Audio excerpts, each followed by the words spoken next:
नमस्कार। आज हम एक बहुत ही जरूरी चीज समझने वाले हैं। किसी भी कंपनी के आईपीओ यानी इनिशियल पब्लिक ऑफरिंग को कैसे परखें। तो अक्सर ये सवाल मन में आता है कि कोई आईपीओ निवेश के लायक है भी या नहीं। चलिए इस सवाल का जवाब ढूंढते हैं एक असली कंपनी के उदाहरण के साथ। इस सवाल का जवाब छिपा है एक दस्तावेज में, जिसका नाम है ड्राफ्ट रेड हेरिंग प्रोस्पेक्टस या डीआरएचपी। आप इसे किसी भी कंपनी की जन्म कुंडली समझ सकते हैं। पब्लिक होने से पहले कंपनी को अपनी सारी जानकारी इसमें देनी पड़ती है। और इस पूरी प्रक्रिया को समझने के लिए हम केस स्टडी लेंगे नेफ्रोकेयर हेल्थ सर्विसेज की, जो भारत के सबसे बड़े डायलिसिस प्रोवाइडर्स में से एक है।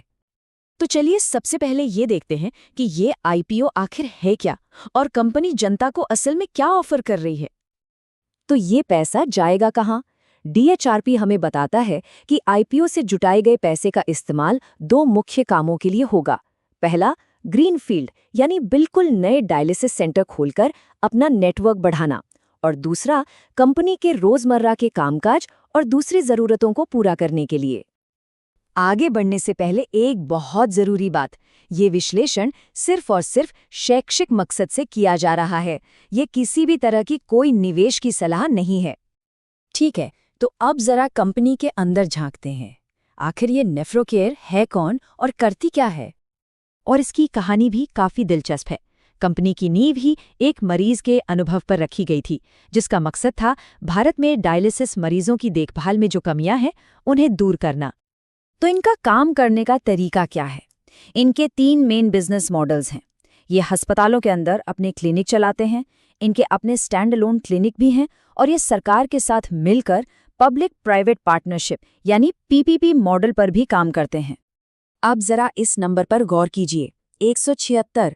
ये इनके उन क्लिनिक्स की संख्या है जो सरकारी पार्टनरशिप के तहत चल रहे हैं।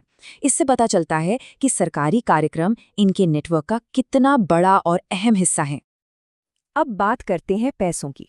चलिए डीआरएचपी में दिए गए आंकड़ों से कंपनी की फाइनेंशियल हेल्थ को समझते हैं। जैसा कि यहाँ साफ देख सकते हैं, पिछले 3 सालों में कंपनी का रेवेन्यू यानी कमाई लगातार और मजबूती से बढ़ी है।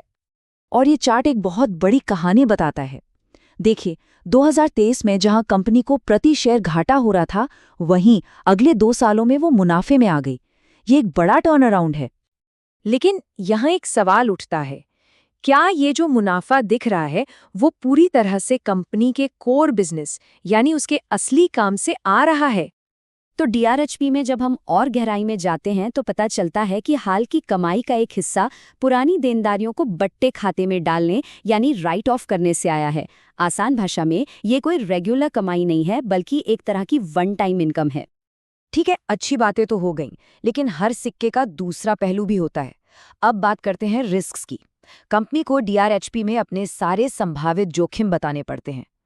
डीएचआरपी में कंपनी ने खुद कुछ बड़े रिस्क्स बताए हैं, जैसे कि सरकारी कॉन्ट्रैक्ट्स पर उनकी बहुत ज़्यादा निर्भरता, पेमेंट में देरी का खतरा, और एक खास बात जो उनके ऑडिटर्स ने कही है।